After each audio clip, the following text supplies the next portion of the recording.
Welcome students.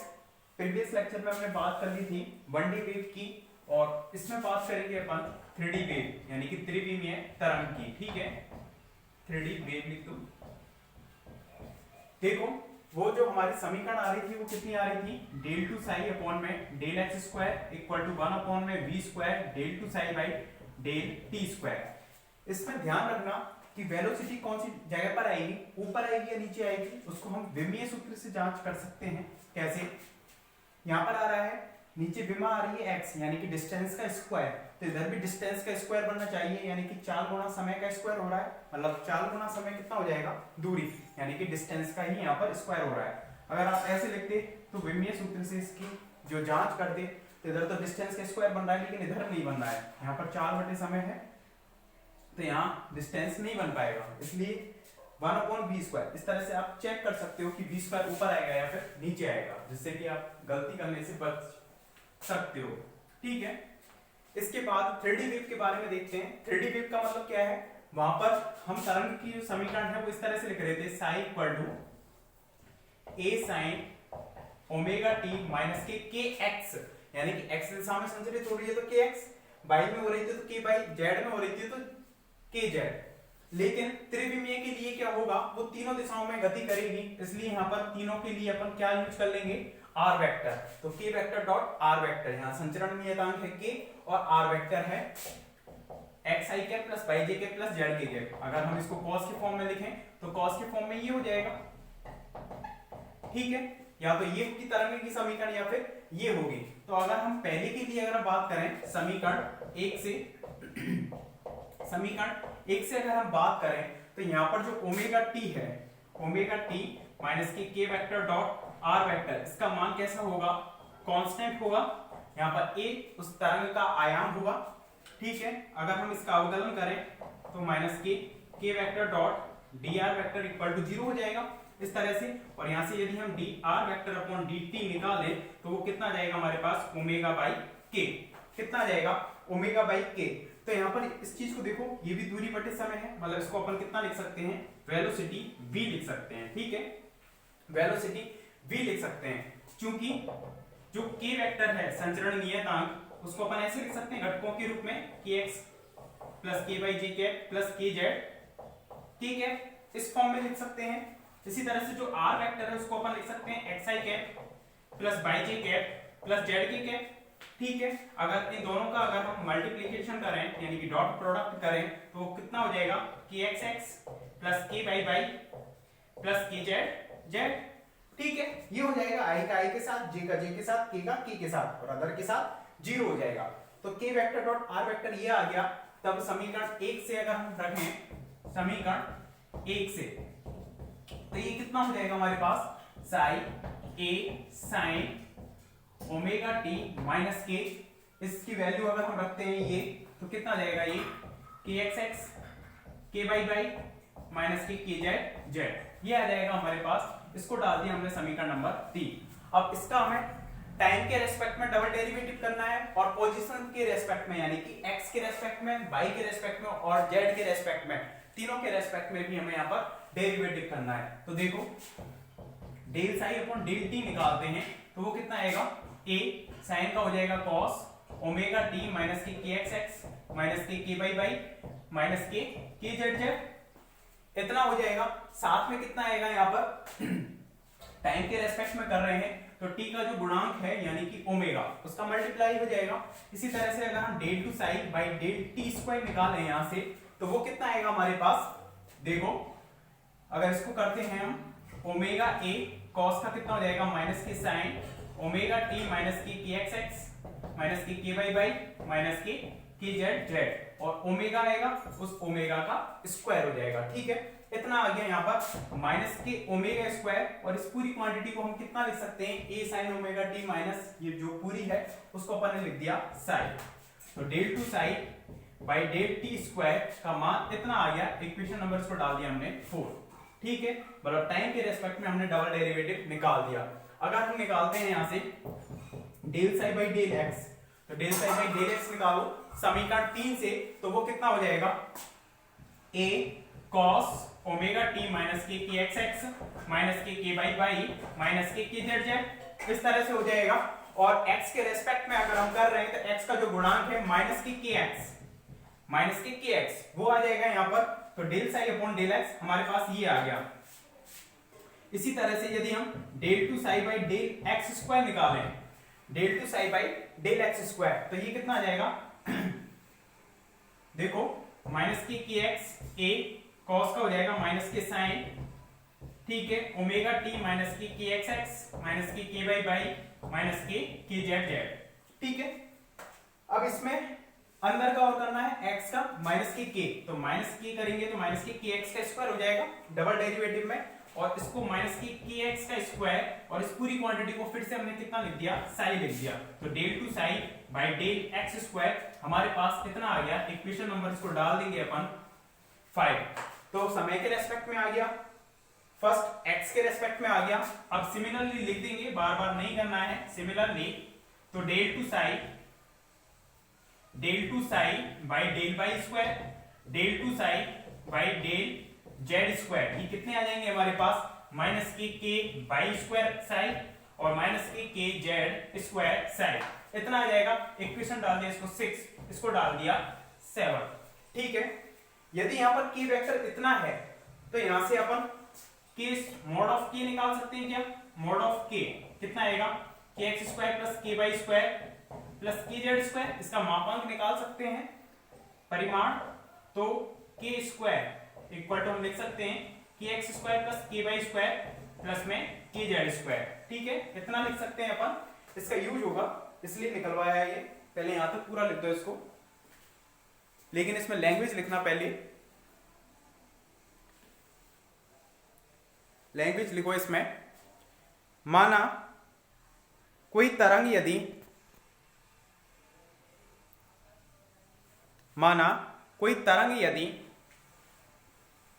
x by Z तीनों दिशाओं में संचलित होती है तो, माना कोई तरंग यदि x बाई जेड तीनों दिशाओं में संचलित होती है तो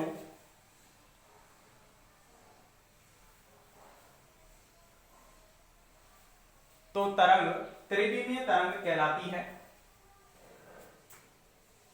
तो तरंग त्रिविमीय तरंग कहलाती है, जिसे निम्न प्रकार से व्यक्त किया जा सकता है,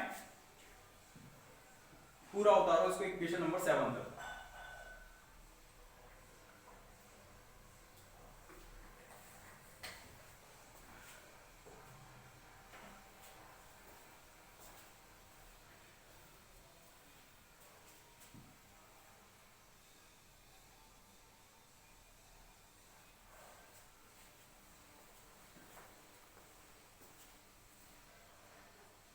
पॉज करके उतार लेना आप इसको, ठीक है।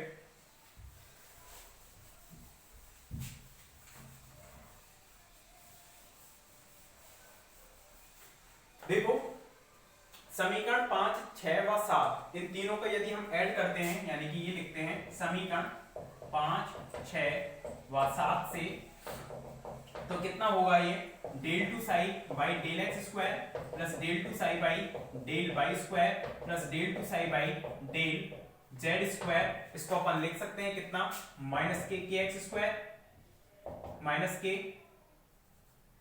Y square minus k z square, और इनटू में कितना जाएगा साई, माइनस इसमें से बाहर निकल लिया के एक्स स्क्वायर प्लस के वाई स्क्वायर प्लस के जेड स्क्वायर, इसको माइनस के स्क्वायर साई के बराबर लिख दिया, ठीक है। इस तरह से इसको डाल दें इक्वेशन नंबर 8, ठीक है।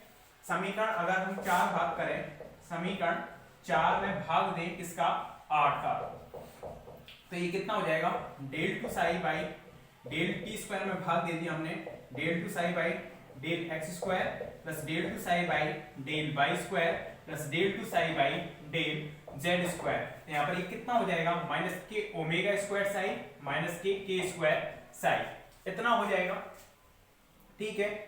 माइनस से माइनस गया, साई से साई गया, तो ओमेगा स्क्वायर अपॉन में कितना आएगा, ये के स्क्वायर, और ओमेगा अपॉन की कितने के बराबर आ रहा था, v के बराबर, तो ये हो जाएगा v स्क्वायर के बराबर, तो यहां से अपन लिख सकते हैं del two psi by del x del T square, और इसको अपन कैसे लिख सकते हैं, ऐसे लिख देते हैं v square del two psi by del x square plus del two psi by del y square plus del two psi by del z square. ठीक है, इस तरह से लिख दिया अपन ने।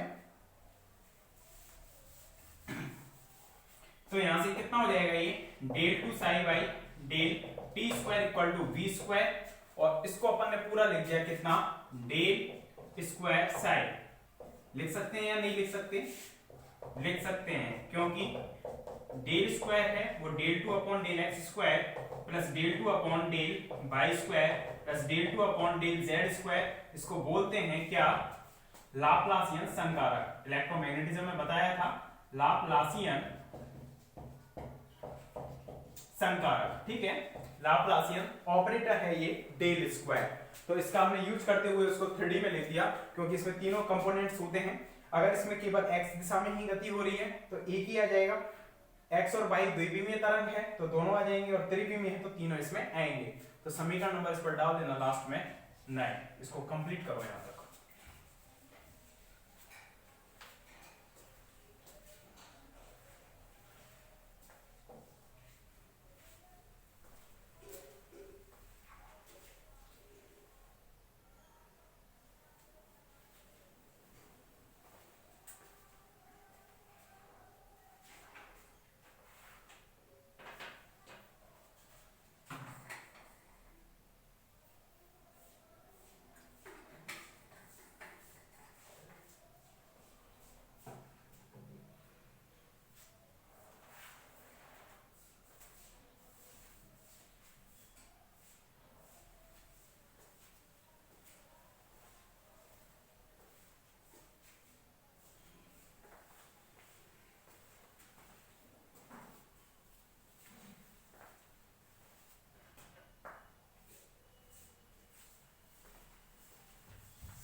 ठीक है, नहीं लिखा है तो पॉज करके लिख लेना, आपके पास ऑप्शन है मुझे रोकने का। ठीक है, मैं नहीं रुकूंगा।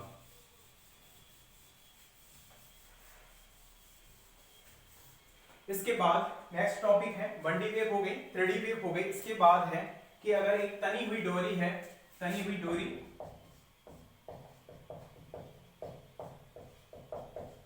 उस डोरी में, तनी हुई डोरी में अनुप्रस्थ तरंगें, जो तरंगें उत्पन्न होंगी वो किस टाइप की होंगी, अनुप्रस्थ टाइप की होंगी, इसलिए अनुप्रस्थ तरंगें। हेडिंग डाल दो, तनी हुई डोरी में अनुप्रस्थ तरंगें।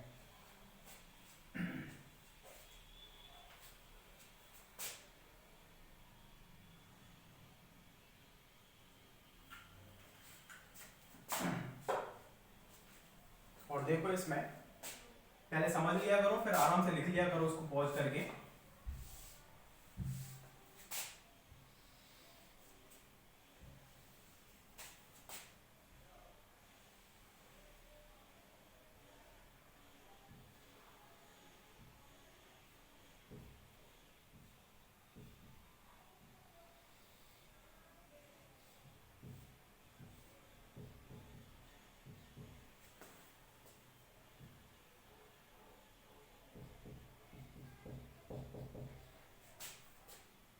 देखो इस तरह से एक दृढ़ आधार है, एक डोरी ली हुई है, डोरी के एक सिरे को तो दृढ़ आधार से बांध दिया है, जबकि दूसरे पर एक पुली के जरिए उसको लटका दिया गया है। वहां पर मास m, द्रव्यमान m को उस पर लटका दिया गया है, जिससे कि इसमें क्या उत्पन्न हो जाएगा, इस डोरी में तनाव उत्पन्न हो जाएगा।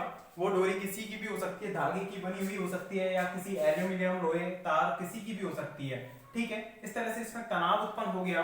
तो तनाव उत्पन्न हो गया, यदि हम इस डोरी को थोड़ा सा यहां से पकड़ के इस तरह से छोड़ दें तो ये ऊपर नीचे क्या करने लग जाएगी, कंपन करने लग जाएगी। मतलब जब भी उसके पार्टिकल्स कंपन करेंगे तो अकॉर्डिंग टू डी ब्राउली उसमें तरंग संबद्ध होगी। जब भी कोई पार्टिकल मूव करता है तो उसके साथ तरंग संबद्ध होती है। तो तनी हुई डोरी में जो तरंगे होंगी वो कैसी प्रकृति की होंगी, अनुप्रस्थ प्रकृति की, क्योंकि यहाँ पर जो ये है डोरी है वो इस दिशा में है, और जबकि कण के जो कंपन हो रहे हैं वो इसकी लंबवत दिशा में हो रहे हैं।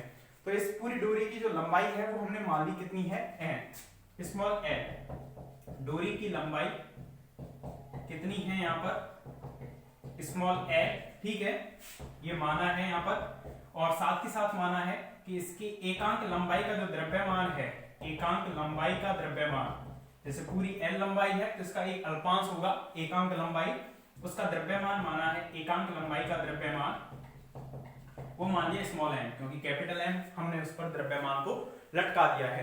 तो इस तरह से इसमें तनाव उत्पन्न होगा और उस तनाव की वजह से इसमें अनुप्रस्थ तरंगें उत्पन्न होंगी। इसका एक अल्पांश हमने ये वाला ले लिया, ये वाला, ठीक है, इस पॉइंट को बोल दिया A और B, ठीक है। ये जो अल्पांश हमने जो लिया है, इस जो जिस बिंदु पर वो स्थिर बना हुआ है उस बिंदु से x दूरी पर लिया है। इस अल्पांश को कितनी दूरी पर लिया है, x दूरी पर, और कितनी मोटाई का लिया है इसको, डेल x मोटाई का, और इसकी जो y दिशा में लंबाई है वो कितनी है, डेल y। इस तरह से ये वाली तो x एक्सिस हो गया और ये वाला कौन सा हो गया, y हो गया। तो डेल x x दिशा में, y दिशा में कितना, डेल y। इस तरह से हमने अल्पांश लिया है। तो A पॉइंट है, इस पर जो तनाव बल लग रहा होगा इस स्थिर बिंदु की ओर लग रहा होगा, जबकि B पर जो तनाव बल लग रहा होगा, बिंदु B पर जो तनाव बल लग रहा होगा इस पर इस साइड में लग रहा होगा। टेंशन जो फोर्स है वो किधर की ओर लग रहा होगा, A पॉइंट पर इधर और B पॉइंट पर इधर की साइड में। इस तरह से हमने एक अल्पांश को लिया है और तनाव की वजह से ही इसमें क्या है, वो डोरी है वो तनी हुई है, इसलिए बोल रहे हैं इसको तनी हुई डोरी में अनुप्रस्थ तरंगें। जैसे कि गिटार होता है उसमें भी तना हुआ तार होता है, बिल्कुल स्टिक होता है, टाइटली बाउंड होता है दोनों सिरों से, उसको हाँ इस तरह से हिलाया जाता है। तो हिलाने पर क्या होंगे, उसमें भी कंपन होते हैं और कंपन की वजह से वहां पर साउंड वेव होती हैं। तो गिटार इस तरह से क्या देता है, वहां पर साउंड देता है। तो पहले चित्र को बनाओ इसको।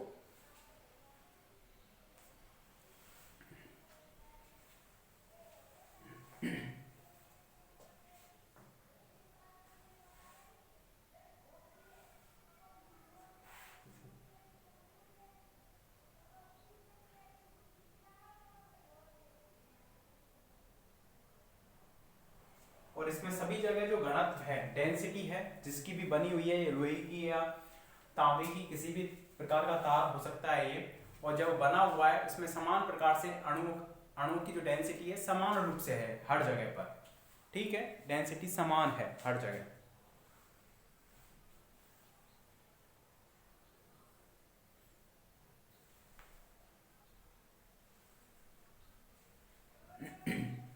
चित्र को बनाने के बाद लिखें इसमें,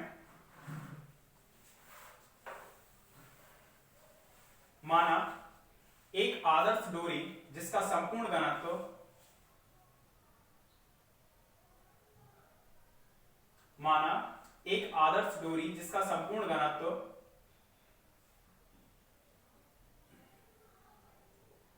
लंबाई में एक समान रूप से है, जिसका संपूर्ण घनत्व लंबाई में एक समान रूप से है,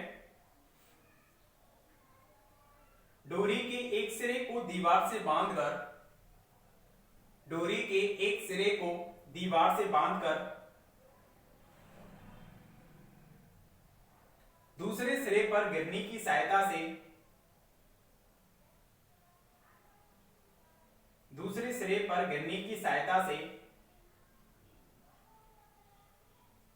W इक्वल टू mg,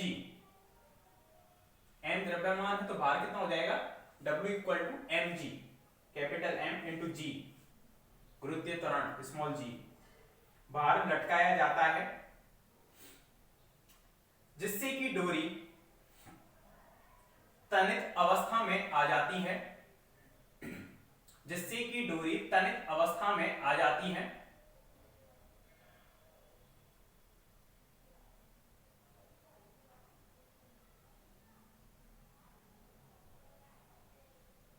तथा डोरी में तनाव बल T इक्वल टू mg उत्पन्न हो जाता है, तथा डोरी में तनाव बल T equal to capital M into small g उत्पन्न हो जाता है। अब यदि डोरी को बाई दिशा में थोड़ा सा खींचकर, अब यदि डोरी को बाई दिशा में थोड़ा सा खींचकर छोड़ दिया जाता है तो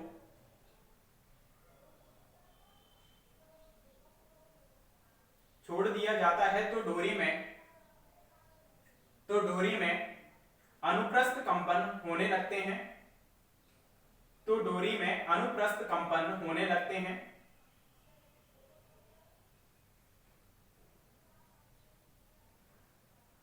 इस तनी हुई डोरी में अनुप्रस्थ तरंग का समीकरण ज्ञात करने के लिए इस तनी हुई डोरी में अनुप्रस्थ तरंग का समीकरण ज्ञात करने के लिए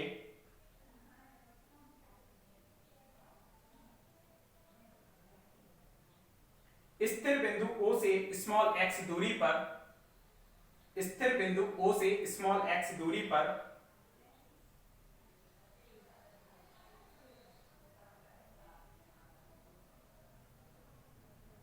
डेल x लंबाई का एक अल्पांश AB लेते हैं। x दूरी पर डेल x लंबाई का एक अल्पांश AB लेते हैं, कैपिटल AB। इस अल्पांश AB के दोनों सिरों पर तनाव बल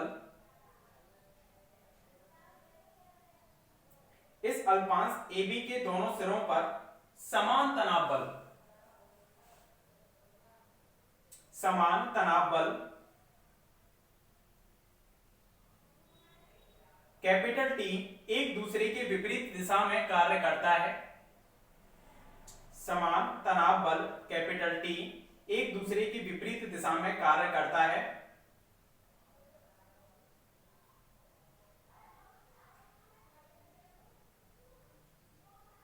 यदि बिंदु A पर तनाव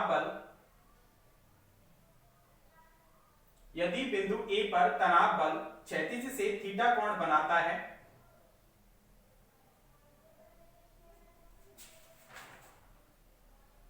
क्षैतिज से थीटा कोण बनाता है,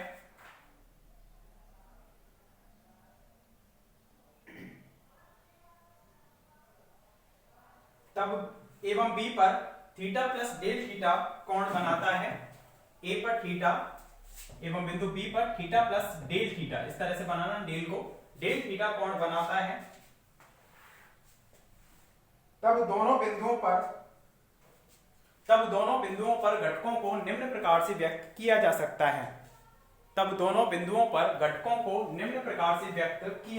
है। देखो तो इधर जो दोनों घटक हैं, इस तरह से हमने ये लिया है एक्सिस x, ये रहा y और इसका मूल बिंदु रहा O, ठीक है। इस तरह से हमने एक अल्पांश लिया है, यहाँ पर बिंदु A है और यहाँ पर बिंदु B है, इस तरह से अपन ने ले लिया है इसको, ठीक है, बिंदु B, ठीक है। इस तरह से डोरी है, इस तरह से अल्पांश को एक केवल हमने शो किया है। यहाँ से ये जो लंबाई है कितनी है, ये डेल x है। अब यहाँ पर जो ये क्षैतिज दिशा है, ये वाली इधर दिशा हो गई, ये वाली इस दिशा में हो गया। इस पर तनाव बल इस डायरेक्शन में लग रहा है, स्पर्श रेखा की दिशा में, जो कि कितना एंगल बना रहा है क्षैतिज के साथ, थीटा प्लस डेल थीटा। और ये वाला जो तनाव बल है यहाँ पर लग रहा होगा स्पर्श रेखा की दिशा में, ये क्षैतिज के साथ कितना एंगल बना रहा है, थीटा। ये A पॉइंट है, ठीक है, ये वाला B पॉइंट है, दोनों पर तनाव बल काम कर रहा है T, ये भी T, ठीक है, जो कि क्षैतिज के साथ थीटा और यहाँ पर थीटा प्लस डेल थीटा कोण बना रहा है। तो इसके कंपोनेंट्स अब अपन तोड़ सकते हैं x और y दिशा में। t का इधर घटक कितना हो जाएगा, t cos theta plus del theta. इसी तरह से इधर कितना हो जाएगा, t थीटा वाली डायरेक्शन में cos आता है और इधर आ जाएगा sin theta plus del theta, okay. इसी तरह से यहाँ पर अपन तोड़ेंगे तो इधर कितना हो जाएगा थीटा वाली में t cos थीटा और y वाली में t sin theta, t cos theta और t sin थीटा। और जो थीटा है, क्योंकि अल्पांश जो लिया गया है बहुत ही पास में, दोनों बिंदु हैं लगभग बहुत पास में, यहाँ तो दूर दिखाए गए हैं ताकि हम घटकों को दिखा सकें अच्छे से, लेकिन वो बहुत पास में है, इसलिए यहाँ पर जो थीटा है, जहां थीटा एवं डेल थीटा दोनों ही अत्यल्प हैं, ये इस चीज का ध्यान रखना, दोनों ही क्या हैं, अत्यल्प हैं, बहुत छोटे हैं, ठीक है। तो देखो x दिशा में नेट बल कितना लगेगा, उसमें प्लस x दिशा में नेट बल Fx से रिप्रेजेंट कर दिया, x दिशा में नेट बल कितना लगेगा, तो नेट तनाव बल जो कितना है x दिशा में, ये इसमें है, ये कौन सी दिशा में है, माइनस x दिशा में, तो प्लस x दिशा में नेट फोर्स कितना लगेगा, t cos theta plus del theta minus कर देंगे इसको टी कॉस थीटा, ठीक है, ये वाला घटक माइनस हो जाएगा क्षैतिज एक्स के लिए। तो यहाँ पर थीटा और डेल थीटा दोनों ही अत्यल्प हैं, तो cos थीटा, और जब भी उसके अंदर का कोण थीटा टेंड्स टू 0 होता है तो cos की वैल्यू कितनी हो जाएगी 1, तो ये 1 हो जाएगा और ये भी 1 हो जाएगा, यानी कि t माइनस टी 0, क्योंकि थीटा और डेल थीटा दोनों ही अत्यल्प हैं। जब अत्यल्प होंगे तो थीटा टेंड्स टू 0 पर cos थीटा कितने की ओर 1 हो जाएगा, 1 की ओर अग्रसर हो जाएगा, और ये भी कितनी की ओर अग्रसर हो जाएगा 1 की ओर। तो fx कितना हो गया, इसका कंपोनेंट 0 हो गया। इसी तरह से अगर हम बात करें किसमें प्लस y दिशा में नेट बल नेट फोर्स उस पर कितना लग रहा है, जो भी अल्पांश होगा उस अल्पांश के लिए बात कर रहे हैं, ये डेल एक्स रहा और ये वाला कितना है डेल वाई, इस चीज का ध्यान रखना। तो प्लस y दिशा में नेट फोर्स कितना हो जाएगा f y equal to y component कौन कौन से में है, ये वाला प्लस y में है और ये वाला माइनस y में है, तो t sine theta plus del theta में से किसको घटा देंगे t साइन थीटा को, ये कितना आ जाएगा बताओ आप, t इसको कितना लिख देंगे थीटा टेंड्स टू 0 पर थीटा प्लस डेल थीटा, जब साइन थीटा कितने के बराबर हो जाता है थीटा के बराबर, जब थीटा क्या हो टेंड्स टू 0 हो, और cos थीटा लगभग कितने के बराबर हो जाता है 1 के बराबर, इस चीज को लिख लेना, पहले भी बता चुका हूं, ठीक है। इसका यूज करते हुए यहां पर लिखा है और सी का यूज करते हुए यहां पर लिखा है। तो आगे देखो इसमें t ये हो जाएगा थीटा, तो t थीटा से t थीटा कैंसिल आउट हो जाएगा, तो t डेल थीटा कितना आ जाएगा ये f बाई इक्वेशन नंबर कुछ चल रही है स्टार्टिंग से नहीं, इक्वेशन 1 इक्वेशन नंबर 2 लिखो यहां तक।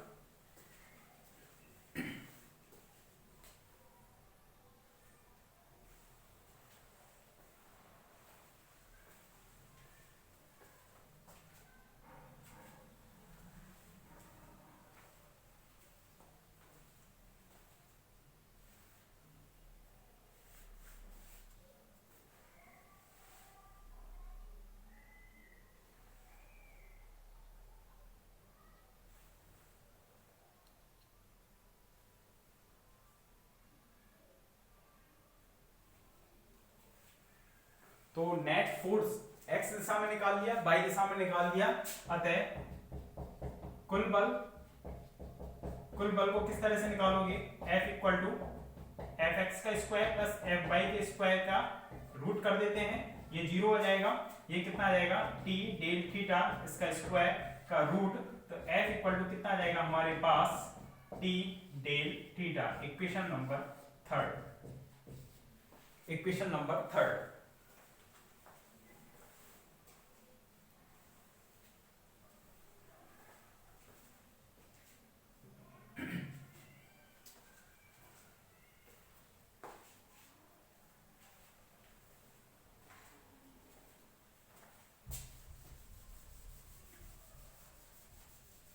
इसके बाद आगे लाइन लिखना है इसमें, देखो इसमें हमने एकांक लंबाई का द्रव्यमान कितना माना है m, तो इस अल्पांश का द्रव्यमान कितना हो जाएगा, इसमें एकांक लंबाई का द्रव्यमान m है, तो इस a b लंबाई कितनी है डेल x, तो डेल x लंबाई का द्रव्यमान कितना हो जाएगा m इंटू डेल x, और यदि पूरी डोरी का द्रव्यमान निकालना है तो m इंटू l, क्योंकि पूरी डोरी की लंबाई हम कितनी ले रहे थे small l।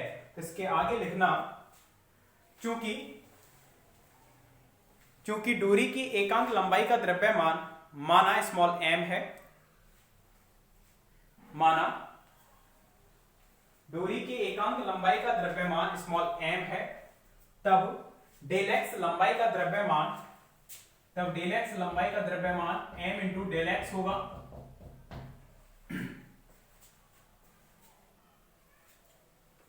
m into del x होगा। तो F किस पर फोर्स है, ये F नेट फोर्स है इस अल्पांश पर लगने वाला फोर्स, तो यहां पर लाइन लिख देना रहेगी कि वो अल्पांश AB पर लगने वाला बल, उसमें तनाव बल है, उसकी वजह से जो फोर्स लग रहा है वो वाला फोर्स है T डेल थीटा, और जो पर्टिकुलर कौन सी डायरेक्शन में लग रहा है बाई डायरेक्शन में, क्योंकि x कंपोनेंट तो बिल्कुल 0 के बराबर था, इसलिए इसकी प्रकृति कौन सी टाइप की होगी अनुप्रस्थ टाइप की, ठीक है। जब भी कंपन उस लंबाई के लंबवत दिशा में होंगे तब प्रकृति कैसी होगी, अनुप्रस्थ, और यदि उसी की दिशा में है तो अनुदैर्ध्य बताया था। तो यहाँ पर फोर्स कितना आ गया, T इंटू डेल थीटा, तो m इंटू डेल एक्स द्रव्यमान है, तो बल को आप कितना लिखते हो, m इंटू a, तो m इसका द्रव्यमान कितना हो जाएगा अल्पांश का, अतः समीकरण 3 से ऐसे लिखना, अतः समीकरण 3 से तो कितना हो जाएगा ये m इंटू डेल एक्स, ये तो द्रव्यमान हो गया, त्वरण कितना हो जाएगा, त्वरण कैसे लिखते हैं त्वरण को, a को d2x अपॉन में dt स्क्वायर इस तरह से लिखते हैं। लेकिन यहाँ पर जो परिवर्तन हो रहा है समय के रेस्पेक्ट में, जो त्वरण हो रहा है उत्पन्न, वो बाई दिशा में हो रहा है, क्योंकि बाई दिशा में ही फोर्स लग रहा है, x दिशा में 0 था, तो डेल टू बाई अपॉन में डेल टी स्क्वायर इस तरह से लिख दिया, into t del theta, equation number 4 यहां तक लिख देना। m इंटू ए द्रव्यमान इंटू त्वरण, तो द्रव्यमान कितना हो गया उस अल्पांश का m इंटू डेल एक्स, और उस पर त्वरण कितना अप्लाई होगा बाई डायरेक्शन में, del two by upon del T square. कोई प्रॉब्लम नहीं होनी चाहिए यहां तक।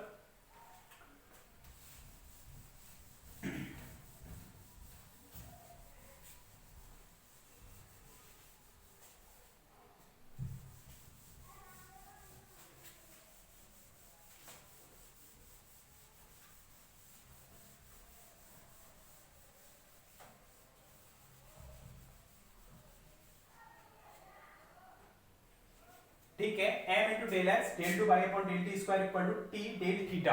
अब यहाँ पर सबसे एक काम करना है, बस डेल थीटा की जो वैल्यू है वो निकालकर यहाँ पर रखनी है। तो इसके लिए अपन क्या करते हैं, देखो ये अगर इसमें अपन ये वाला एंगल माने इस तरह से, यहां तक का ये त्रिभुज मान लिया, ये वाला एंगल कितना हो जाएगा थीटा, और ये वाली लंबाई कितनी हो जाएगी डेल एक्स।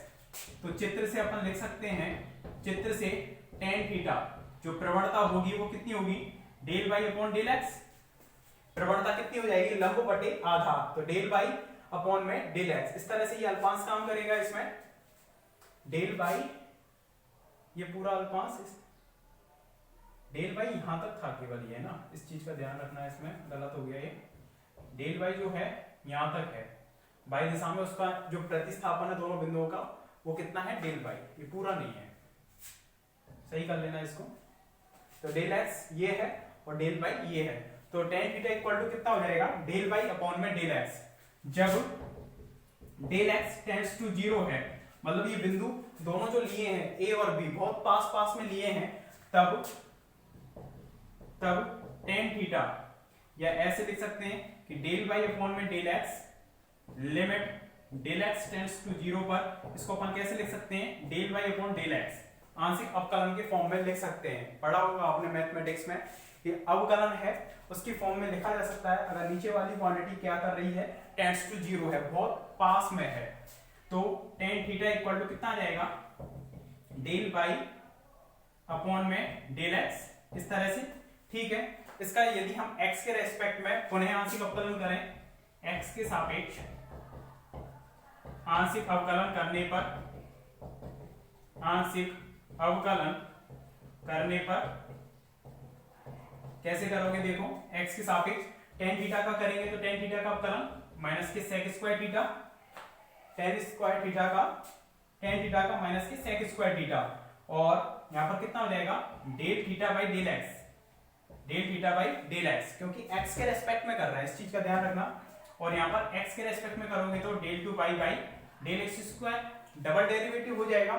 हमें किसकी वैल्यू निकालनी है डेल थीटा की।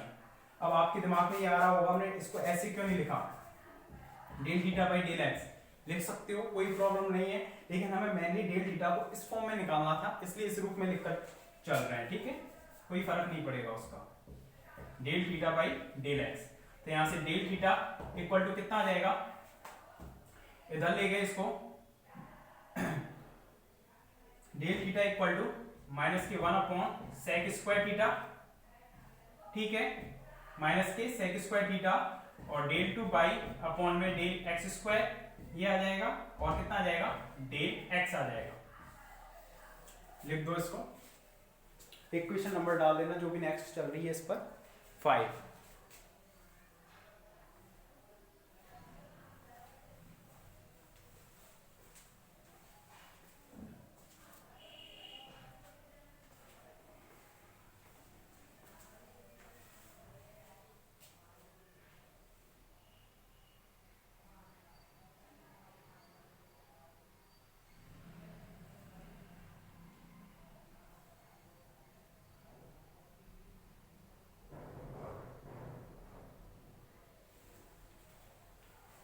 तो समीकरण 5 से अगर हम वैल्यू पुट कर देते हैं किसमें, 4 में, तो समीकरण 5 से 4 में मान रखने पर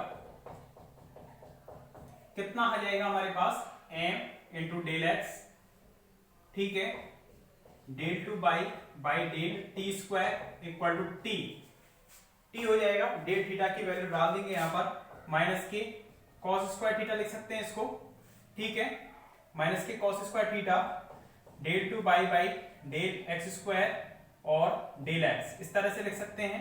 चूंकि थीटा कैसा है, अत्यल्प है, चूंकि थीटा अत्यल्प है इसलिए कॉस थीटा कितने के बराबर हो जाएगा, 1 के बराबर हो जाएगा।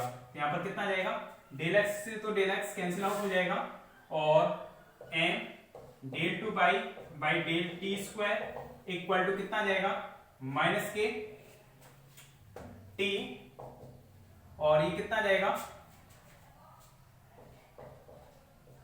Del two by del x square.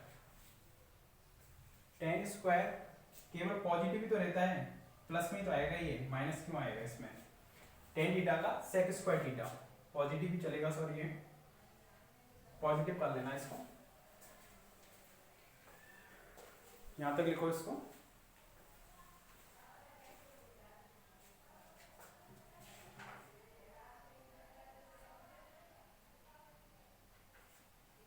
Ten theta का जो डेरिवेटिव होगा सेक स्क्वायर थीटा होगा, ना कि माइनस सेक स्क्वायर थीटा, गलती हो गई थी।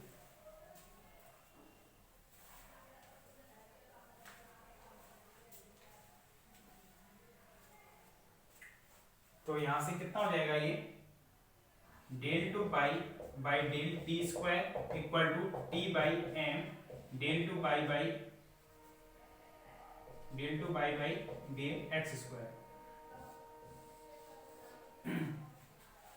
तो यदि हम इसको एक विमीय जो तरंग समीकरण है उससे यदि हम कंपेयर करें तो इसको, तो साई के स्थान पर तो बाई आ रहा है, इसमें कितना आ रहा है साई के स्थान पर, बाई।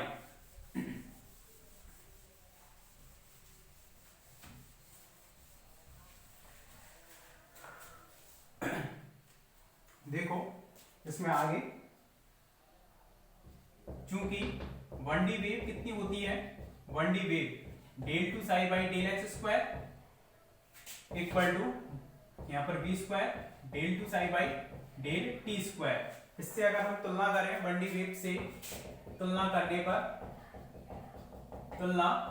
पर तो ये तो वाली जो तरंग की समीकरण आई है, इक्वेशन नंबर डाल देना इस पर 6 जो भी आ रही है, तो इसमें लिखना इसके आगे, समीकरण 6 के आगे, उपरोक्त समीकरण तनी हुई डोरी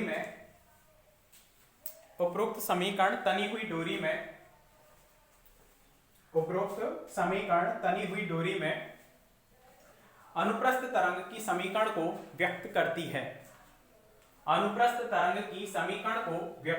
है, ठीक है।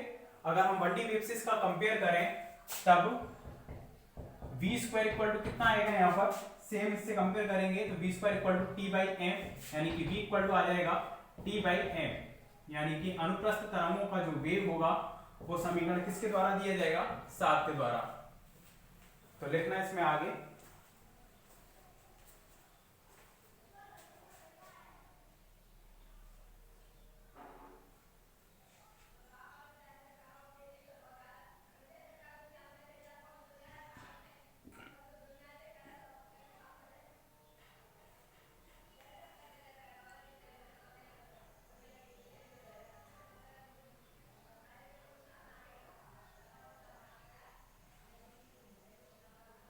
वन डी वेव से कंपेयर करेंगे तो वहां से v जो वेलोसिटी है वो कितनी आ जाएगी, root by T by M, root में t अपॉन एम, t है तनाव बल और स्मॉल m क्या है, एकांक लंबाई का द्रव्यमान।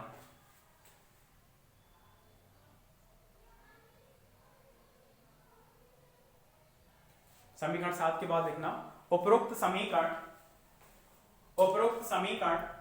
अनुप्रस्थ तरंगों के वेग को व्यक्त करती है, उपरोक्त समीकरण अनुप्रस्थ तरंगों के वेग को व्यक्त करती है।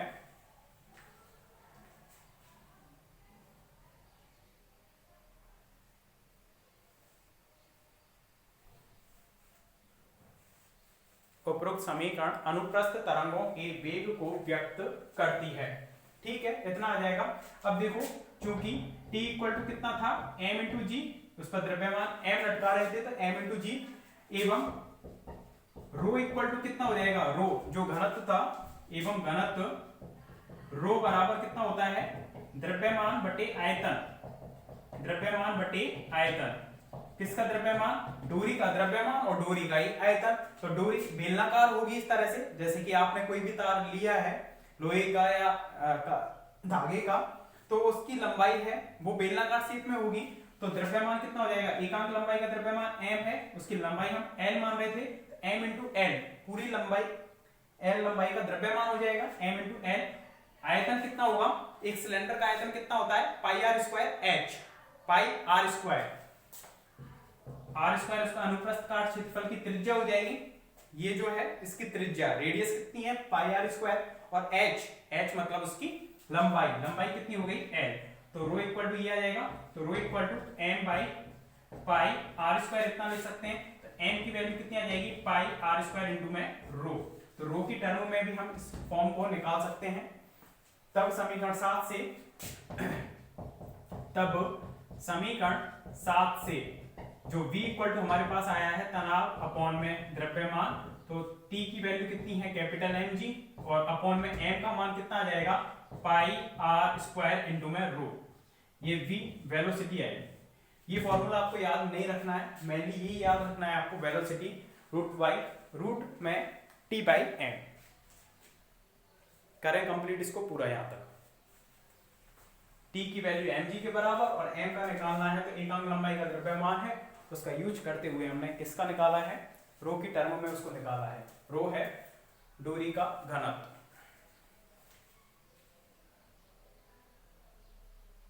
ठीक है, ये आपका हो गया अनुप्रस्थ, जो भी तनी हुई डोरी है उसमें अनुप्रस्थ तरंग का वेग हो गया, उसकी समीकरण निकाली थी जो कि समीकरण 6 है, और उसमें जो वेलोसिटी आएगी वो कितनी आएगी, रूट में mg upon pi r square rho. आज इतना ही, थैंक यू।